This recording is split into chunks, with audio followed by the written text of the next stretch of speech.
A recente catástrofe climática ocorrida no Rio Grande do Sul acendeu um alerta de médicos e de outros profissionais da saúde em relação ao contato da população afetada com a água suja das chuvas. A exposição a águas de enchentes, a falta de saneamento e água potável, a ingestão de alimentos sem adequada higiene e o acúmulo de lixo e a proliferação de mosquitos e de animais transmissores de doenças são exemplos de situações que colocam em risco a saúde de todos. Por isso é importante tomar cuidado, especialmente com os grupos mais vulneráveis, que são as crianças, as gestantes, os portadores de doenças crônicas e também os idosos, porque esse grupo tem maior chance de contrair doenças como micose, hepatite A, leptospirose, entre outras. Enchentes, cuidados com a saúde de crianças e adolescentes é o tema da edição especial do Famílias em Pauta.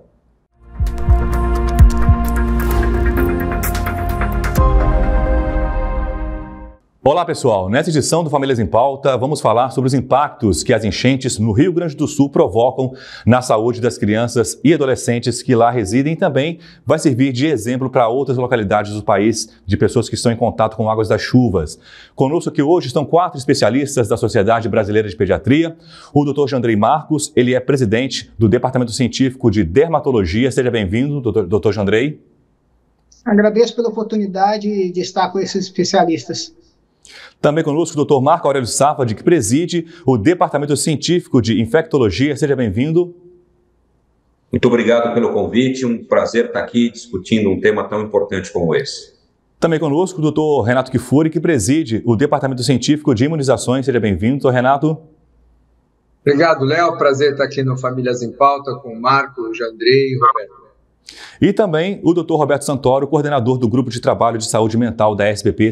Seja bem-vindo também. Muito obrigado, é um prazer estar participando de mais um Famílias em Pauta com vocês. Obrigado. Para começar a primeira pergunta, eu faço ao Dr. Marco Aurélio Safadi. Doutor, quais são as doenças infecciosas mais frequentes nas crianças após enchentes e inundações?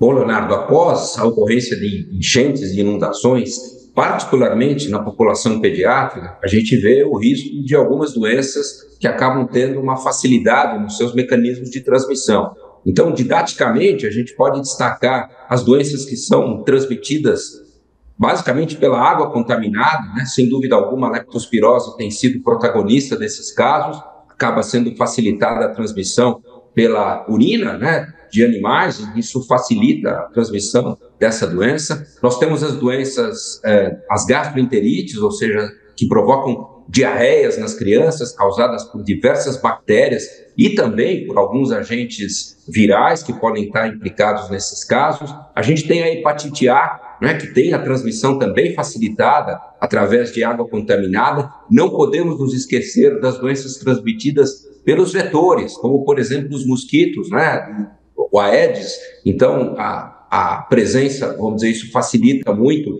nesse momento, a transmissão de Zika, de dengue, de chikungunya. Também devemos nos lembrar, né, que nessas ocasiões a gente acaba tendo muitas vezes aglomeramento, né, de pessoas que ficam aglomeradas em locais com facilitação da transmissão de doenças respiratórias. Esse é um momento de particular relevância para os vírus respiratórios, então há um aumento do risco de transmissão dentro desses locais onde há um acúmulo de pessoas.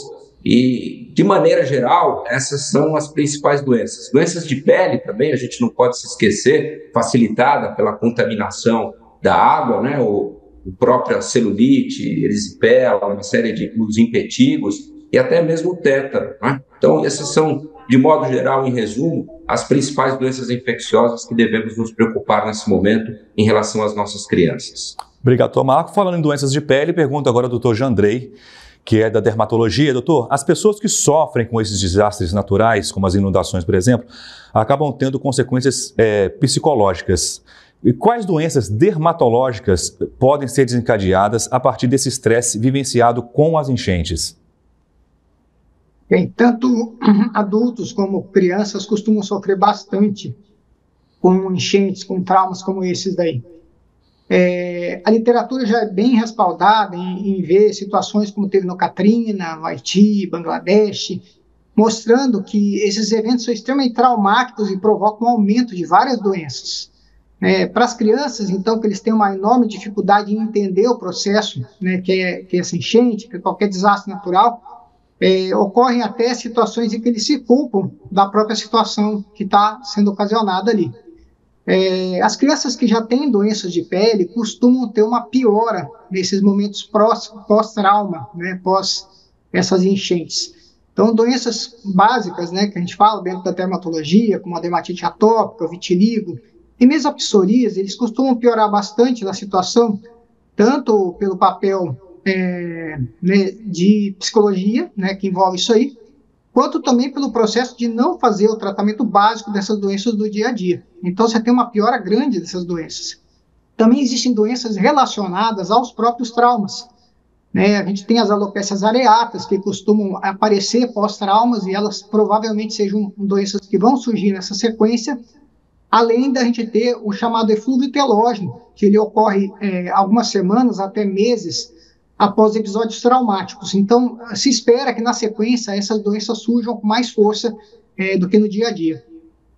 Obrigado, Jandrei. Pergunta agora ao Dr. Renato Kifuri sobre a questão das imunizações. Quais são as vacinas recomendadas em situações de catástrofes e alagamentos, como no Rio Grande do Sul, doutor?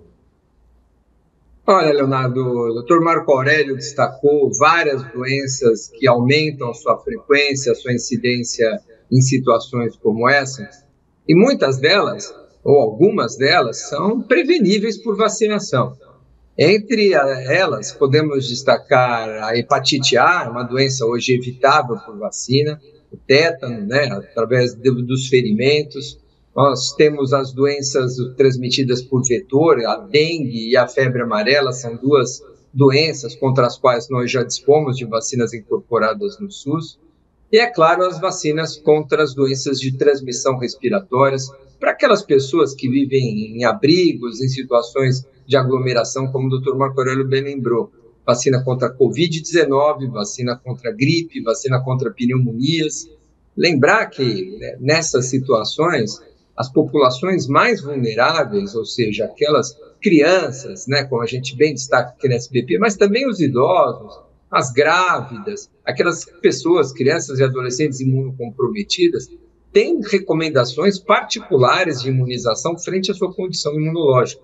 Então, é muito importante a gente ter uma assistência preventiva para todas essas doenças, nas pessoas que estão nos abrigos, nas pessoas que tiveram contato com águas de enchente, para a gente tentar reduzir o dano dessas enfermidades todas. E mais, tem uma situação muito especial e muito particular, que são em relação àqueles trabalhadores, especialmente veterinários que trabalham com pets, muitos deles prestando assistência a esses animais. A vacina contra a raiva é fundamental nessas pessoas para fazer não só uma prevenção pré-exposição, porque eles vão lidar já com risco, como naquelas pessoas, nas crianças ou adolescentes que eventualmente forem mordidas pelos animais, que eventualmente possam também precisar receber a vacina contra a raiva.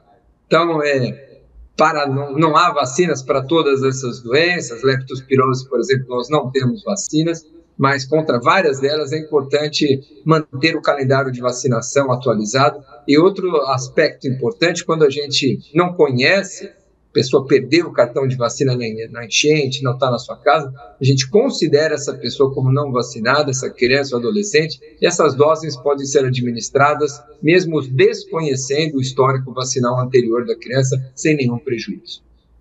Obrigado, doutor Renato. Excelente esclarecimento. Pergunta agora ao doutor Roberto Santoro. De que maneira catástrofes climáticas como do Rio Grande do Sul afetam a saúde mental das crianças e adolescentes, doutor?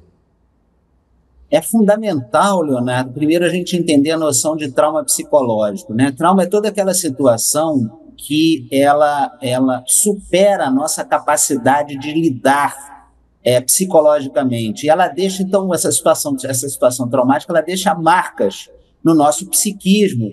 E a gente poderia dizer também, a gente sabe que em situações de trauma mais grave isso acontece, marcas no desenvolvimento do sistema nervoso, né? Cicatrizes, vamos dizer, no cérebro, que causam uma série de alterações posteriores.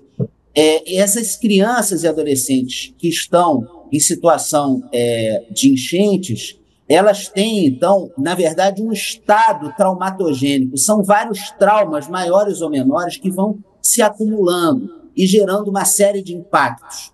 Um dos impactos é aquilo que a gente chama de reação pós-traumática, né? Então, as pessoas têm revivescências da situação traumática, a situação traumática volta de várias formas em crianças por brincadeiras, pesadelos, há também um distanciamento, um alinhamento do mundo externo, e você tem, a partir daí também, uma série de reações possíveis, como transtornos de ansiedade, depressão.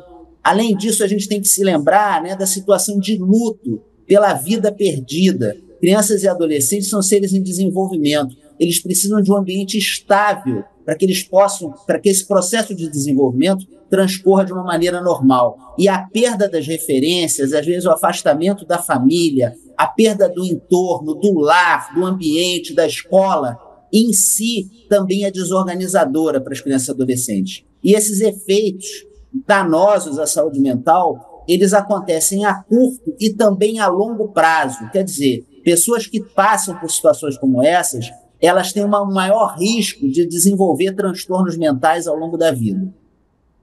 Obrigado, doutor Roberto. Eu volto a falar com o doutor Marco.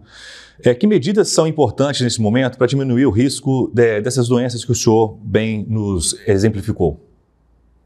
Vamos lá, Leonardo, acho que esse me parece um ponto muito importante, né? Nós já ouvimos algumas considerações relevantes nesse sentido, mas sem dúvida alguma, algumas medidas são de muita importância, né, que sejam implementadas. O que me vem à cabeça de imediato, né, é garantir a essas crianças o acesso à água potável. Isso parece, vamos dizer, um detalhe, mas é algo muito relevante. Então, neste momento, a garantia de acesso à água potável me parece crucial, né, que seja endereçada como orientação às famílias. Então, na impossibilidade, né, de ter água engarrafada, eu acho que uma estratégia que muitas vezes a gente pode usar é ferver a água, né, ou utilizar até de substâncias que possam, de alguma forma, garantir, né, que essa água que chega às crianças seja de qualidade. Obviamente, né, medidas de higiene pessoal, então, orientar os pais que nos escutam, que mantenham sempre as mãos das crianças higienizadas na medida do possível. Evidentemente, controlar os vetores. A gente acabou de citar que algumas das doenças, elas são facilitadas a sua transmissão através dos vetores, através dos mosquitos. É evidente que nem sempre você vai conseguir evitar o acúmulo de água parada. Então, nas situações onde evitar o acúmulo de água parada não for possível, lembrar da possibilidade de usar larvicidas nesses locais. Isso pode diminuir de forma substancial, né, o risco da proliferação desses vetores. Cuidado com os alimentos. Então, os alimentos que forem administrados devem ser, na medida do possível, né, submetidos à lavagem com uma água de origem segura, né? O cozimento desses alimentos muitas vezes facilita também que a gente diminua o risco. O acesso adequado à orientação médica e ao serviço médico deve ser garantido, é algo que a gente tem que priorizar nesse momento. E como o Renato colocou, né, não esquecer das vacinações que permitem também que boa parte dessas doenças a gente consiga controlar ou mesmo eliminar o risco utilizando das vacinas que hoje são disponibilizadas no nosso programa de imunizações. Em resumo, Leonardo, creio que essas sejam medidas passíveis de serem implementadas e de suma importância para garantir a mitigação desses riscos. Obrigado, doutor Marco. Eu pergunto agora ao doutor Jandrei. Após inundações, o número de infecções fúngicas aumenta na população sobrevivente e mesmo nas pessoas que auxiliam no resgate. Doutor Jandrei, quais são os cuidados que essas pessoas devem ter após o contato prolongado com a água das enchentes, né? E quais são os sinais que podem surgir de infecção fúngicas na pele? Bem, Leonardo, assim como o Marco Aurélio comentou, né, as infecções fúngicas são uma doença bem frequente durante e após a pandemia. Os fungos, eles sempre têm uma predisposição por fazer a sua presença em locais mais úmidos do nosso corpo, e a enchente acaba sendo um fator em que a pessoa fica exposta, né, fica com a pele em contato com a água um tempo muito prolongado e acaba ocasionando um aumento da ocorrência desses casos durante e após a enchente. É claro que a grande maioria das infecções fúngicas não tem uma gravidade, como a leptospirose, mas elas podem ser porta de entrada para infecções mais graves, como propriamente as doenças bacterianas mesmo, celulites, erisipelas, e mesmo, né, pessoas com diabetes, até mesmo necrose de pés e outras regiões. Nesse caso, a identificação das macerações entre os dedos, das mãos e dos pés é um fator importante para a gente pensar no diagnóstico. E a situação mais importante é sempre a higienização desse ambiente, né, das mãos e dos pés, secar bem esses locais para não deixar a umidade macerar essa região dos pés e das mãos, e tentar uma higienização adequada, que muitas vezes é complicado por falta mesmo de material. A gente sabe que surgem fungos que são não comuns, né? Mas nesse momento em que existe uma certa emergência, não é a prioridade a identificação desse agente, né? É uma situação de emergência, a gente tem que fazer o tratamento com as medicações habituais e não tomar como prioridade a identificação desses fungos, a não ser que seja alguma região que faça, né, a região de escolas médicas que possam ter uma melhor capacidade de dar um diagnóstico dessas infecções que são comuns, por exemplo, pelo fusário, né, que é um não dermatófito. Obrigado, doutor Jandrei. Eu falo agora com o doutor Kifuri. Doutor, as pessoas que trabalham como socorristas e também nas forças de segurança, elas precisam ser vacinadas? Olha, esse é um aspecto muito importante e por vezes esquecido, né, Leonardo? As pessoas que estão nessa situação de atendimento, profissionais da saúde mental, mesmo aqueles que trabalham no setor administrativo, bombeiros, socorristas, forças de segurança, estão expostos também à água das enchentes muitas vezes e correm os mesmos riscos praticamente de todas as doenças que nós elencamos aqui, o Dr. Marco Aurélio lembrou muito bem. Consequentemente, o programa de vacinação para essas pessoas vítimas deve se estender a todos aqueles que prestam assistência. Não só para a gente manter a qualidade ou a integridade do serviço de saúde funcionando, mas principalmente também para evitar mais ainda uma sobrecarga, doenças nas pessoas que estão prestando atendimento. É fundamental lembrar, o Marco tocou no assunto da integridade do sistema de saúde, nessas situações, muitas vezes, o deslocamento de populações até serviços, unidades hospitalares, especialmente de maior complexidade, acaba sendo muito limitado em função de toda a logística prejudicada pelas enchentes e pelas vias, estradas e aeroportos interrompidos. Então, vacinação é uma maneira fundamental de nós prevenirmos todos esses desfechos e reduzir todos os danos, não só para a população que sofreu as enchentes, mas para aqueles que estão prestando atendimento. Obrigado, doutor Kifuri. Eu pergunto novamente ao doutor Roberto Santoro, quais as consequências de curto e de longo prazo que as enchentes provocam na saúde mental das crianças, doutor? De curto prazo, a gente vê muitas vezes sintomas inespecíficos, né? Alterações de sono, alterações de apetite, dificuldades com ansiedade, reações de ansiedade. Em crianças pequenas é muito comum comportamentos regressivos, né? A criança passa a fazer coisas que ela já tinha deixado de fazer no seu desenvolvimento, chupar o dedo, ficar agarrado nos pais.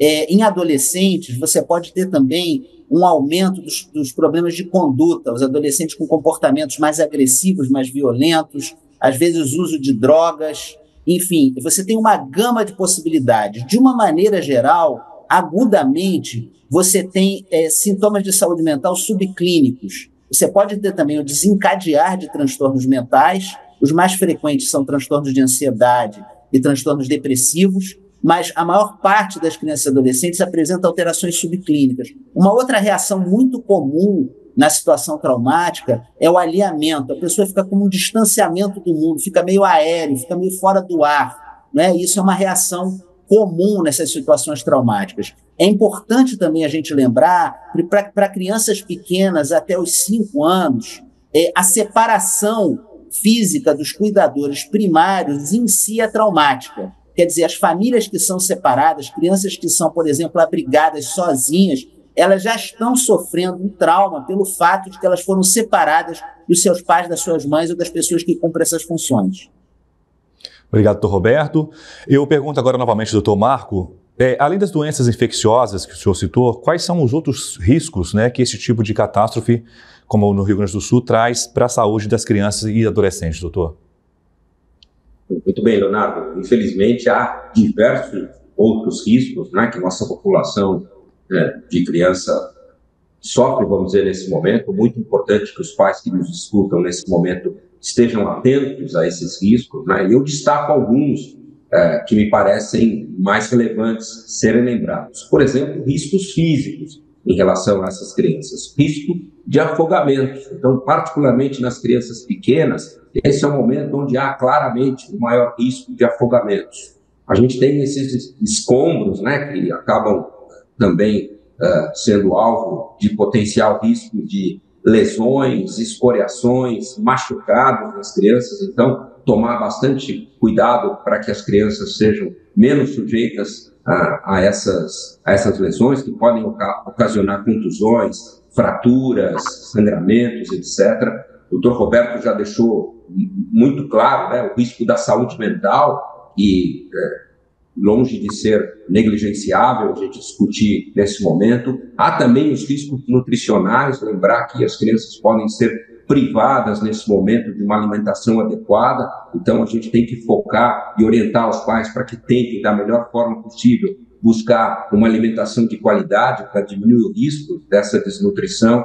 Evidentemente, riscos ambientais, essas crianças estão expostas nesses momentos a intoxicações por substâncias nocivas à saúde das crianças, combustíveis, produtos químicos, tóxicos, etc. Então, os pais têm que ficarem, vamos dizer, muito atentos. Nesses abrigos superlotados, a transmissão das doenças respiratórias, que a gente, vamos dizer, já documentou. E, por último, e não menos importante, Leonardo, os riscos educacionais. Então, a exemplo do risco que as estruturas de saúde sofrem no atendimento, muitas escolas foram parcialmente comprometidas, eventualmente até destruídas. Então, a gente tem que lembrar que, de alguma forma, é muito importante que a gente garanta às nossas crianças o acesso à educação, que é algo prioritário, né, para a população pediátrica, que é mais um dos riscos que, infelizmente, a gente vê nesse momento essa população ser alvo durante inundações e enchentes dramáticas como essas recentes que vivenciamos.